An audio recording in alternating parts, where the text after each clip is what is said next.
Ebushia Samoa Chin Samoa ha emo adwo ediba J Ghana TV eso eni. Ebushia yi say na no first time out there say subscribe ewo YouTube what you say me subscription button na so wi a na fe wo do adwen chin egu no wa share e de amofofo no follow ye ewo Facebook what you say Instagram Twitter babia no ye J Ghana TV. Sina bia abreni no ye latest update no wonso wonsa ebetimi akan bi anopa yi ye we obese the flight ya san etu awie the flight ye tu anwumere yi the flight ye sa enemu na ye say babia chese antofom ye de beba aba somo midin am jeso no somfo nana k jasi abrantie ye de asira kase ye pa ena bema wo se sabre ugusu a wo hwe eye J Ghana TV the flight dwumadie asira kase bi o enko enfama ya boafo Kinaata herbal sanso ena General Organic Foods ene eye Glitz and Glow Cosmetics. Ebushien, de bia mitufo. Didiye, sirenkun papa. Pati ase, ne kwaje ayarehwe papa. Se na bia pomden ne betimi ACP asita.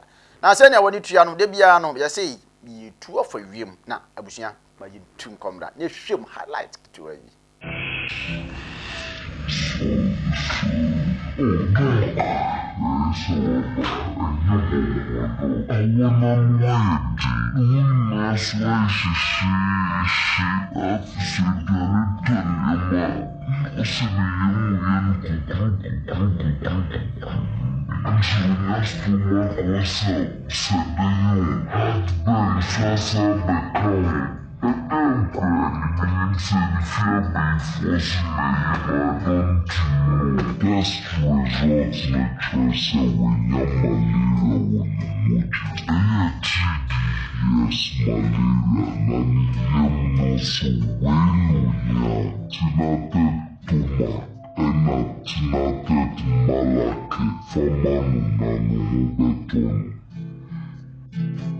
Hello, any anonymity adoption Midindi Christy, and I'm your sole agent, Emma Glitz and Glow and General Organic Food, Ewa Canada.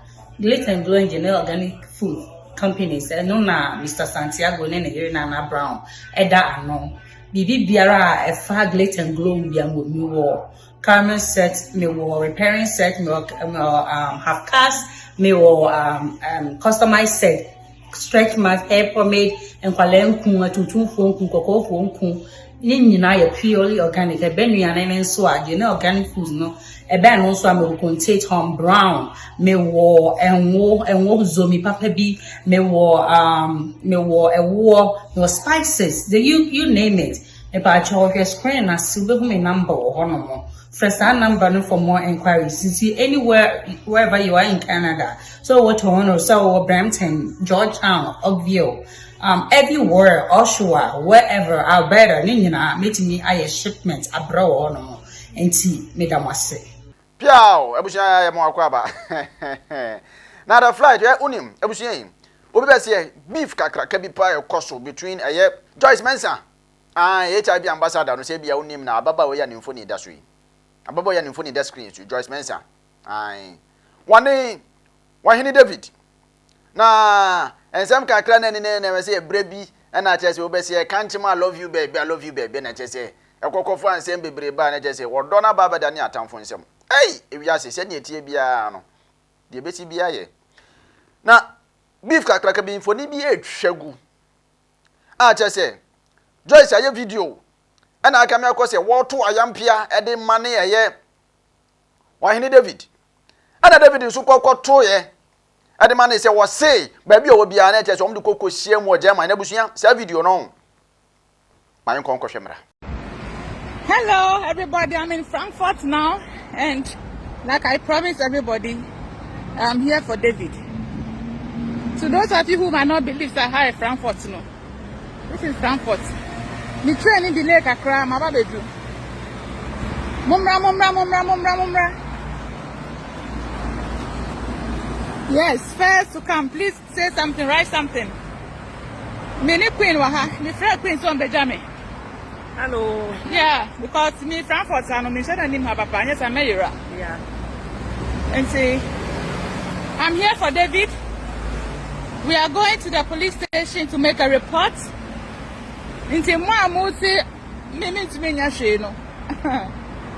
you will see something today. Uba actually be na me need some come in the back comment because Maswan is in Amdina Hano. Police station, Papa now. Boko, Boko, said David, and you're fine. And you're fine, but some nurse until the way a boko, 7 yam, rather yen chuma. What I say? A person right yet chuma. And rapid a person yet chuma, 7 yaw chinadino, will be some for being here because I have the airport. Police station, just a patatiana.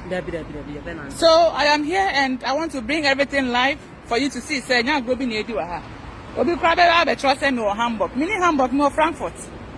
I have Frankfurt. Fan of now. So Republic then. Republican. Yeah, well, we find us on Skyline Plaza Pioneer. You come message Pioneer. Yeah. So we are here. I'm going to make a report, official report at the police station in Frankfurt, and make sure, sir, we lock up David because in Guasasem no too much. My bro, friend of Panama free Hamburg. I think I'm do Frankfurt. Training delay or crime Musa. Please, Lisa, I support you, my dear, because how can somebody have a personal phone? Maybe to Hamburg. Share some no judge. Forget to say what can say. And I mean, there is no evidence. Me told David video bia. It's the monkey can say na me koto amaton. Me who fix that anymore. I stopped. Even though post ask kana many hopes in kind. Me jay chidi. Na me say oh hu hiampo. So anka me person me ton anka would have continued to bargain, but I decided to stop. It is a must say and na me kwa koton na me kwa koton. Different from some koton. Why David? He looks like David. Over there, I saw area had the van of this guy is so stupid. Hey, he is coming. Hey, David. Huh? What about family police stations is here? And you when you hey, Tobo, what is that? Hey. Oh, Bombe. Bombe. Abusia. Match say I'm a for our town. Na waba be complain our police station against me. Me no gase me ho se woni sister bi ejina ni mo haya. Na se watumi abomode afri Frankfurt aba bedu ama wo se he mo hwe mama me fan tro ma wo se oni sister bi he omugina no ho a na se waba se me minti se oba aba be complain de atia me a ya me na me da na se obi ama me life ra no pa ma twen na se no waba e wo krom ha oba no aba be complain de atia David nti ya momode yanko me pe kasa ye kan tintin bia me so me camera na china o man kasa na akọ ekura na okuta sekan me nkuta hwe nkura bibia ama fofo o se obi sisen she's live she's sama mu obi na ka chira me sisi ama wo se ogina ha sei yaba ye nyankwala na egu krom ha o ye nyankwala o na gina ha ni me pese on family police station we sisi a so abase me minti na so wokrom ha no ma me minti no ba ya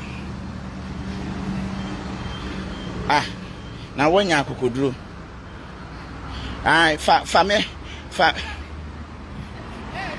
me pese wo de me police station sisi a wa ba family police station sisi a enye wani wu enye ofede enye bibia me hwe na nisu bia enye bibia me catch say o de ja say oso oba no aba be chimi ya fa yensan kan oba ya fa yensan wasi wa ba on family police station family police ya na sa den enye kroma na yete enye kroma na family wenye wani wu enye ofede David enye ofede David, I have on too. Yeah, anytime you record no. Men sanka no.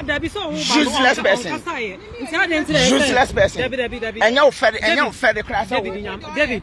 One year, Shania, will be associated. One year, me, Mamma, my other dear, no, open up again, a free. Can't pass some audio, maybe a crowd will be uncovered by an over Pamicho. Yes, you have to apologize to me. You have to apologize to me. Then my own tia, my own tia. David, make us say, David, me patch me, let's go to me, Kaka. We are Bema, Asamba Tobo. Miss Yaman,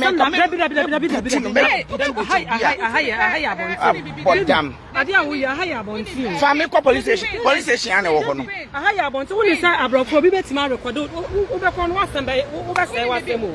David, and why want taxi? David, what's it? David. Hey, are they? For free walk away. David, you won't see me. What but damn? Your friend taxi Okada. Your friend taxi Okada. Your friend taxi Okada. I said the unim taxi. Which German winning and is taxi.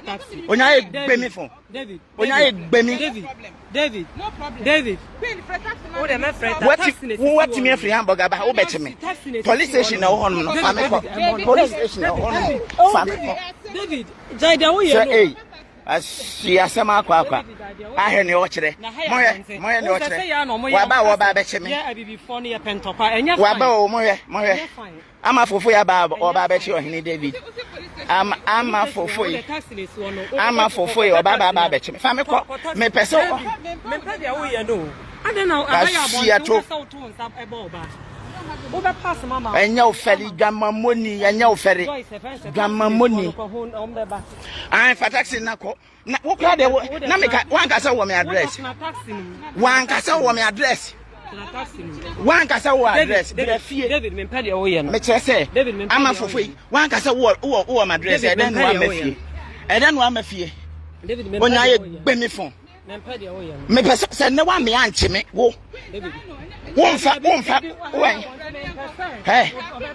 Say, why? Hey, I'm a for free. Cheer me. We are Bema. I shall know today. Who waffere? Who waffere? KOFI police for a police for no more match me. But she about.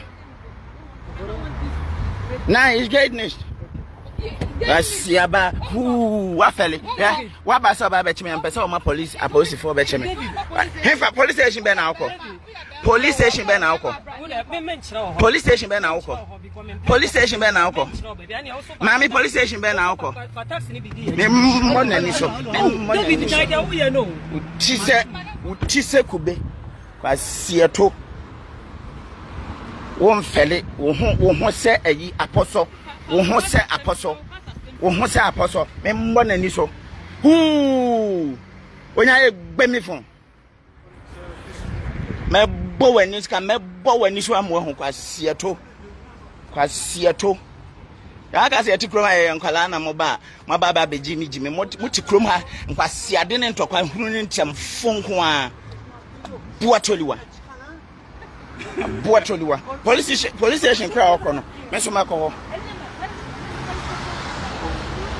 me pasa mu nyina mu no police station kra okono me so me de mani kira o me koho piao obusia esanko akwaba woni tue wo be se yan say we will let you cut your eye stop ya be mu atwa woni so na se na bia de be si bia no wo so ubehu ano ana da so no aje se Joyce Mensah Ohene David aje se we tu mane we na we ato mane we adaya Joyce say Ohene akwa say Ohene nso say Joyce nso akwa say na se ne yan say ye mfa hum ne ka se ne tie ne saa na ya de beba so video no na da so no na mpo ya keke ka se Ohene David sabre ya tse no de ne atum na busuya video no na da so no piao obese yan se ya be mu hwa wani so what ya se busuya yin ya da se papa so wa subscribe wa subscribe so just subscribe to our YouTube channel, follow us on Facebook, Instagram, Twitter, babia what ya say J Ghana TV. You see we stand for the truth. We bring you nothing but the very best. You just like I say, pa, and I be my boy for bring a be no to me as well. Sana I want to wait me do adwuma about dan near to me abon 100 roka say pa. E dey am you just that Glitter and Glow Cosmetics. San should be and a Kinaata herbal. And General Organic Foods. Ebusuya me say didiye. What you say? Didiye. Hwenkwanpa tafra bomu papa winam papa what you say na afia pomde ntimi sipi sita na srenku papa efa free Glitter and Glow Cosmetics for akachi open hair food body lotions and I say foot rot ointment ahodo nyina wo dey say just consult them open do so pro bebre and ba export and I say import padia just call them na afia omtimi ne wani nkita na bibia ntimi enkoso kama uwia na afia akwaja ya hwe papa dey free Kinaata herbal center for ehonomo omobetimi aboa wo ema remfi medin am just no mo sonfo nana K Jesse Abrantie esa be hye bio makrao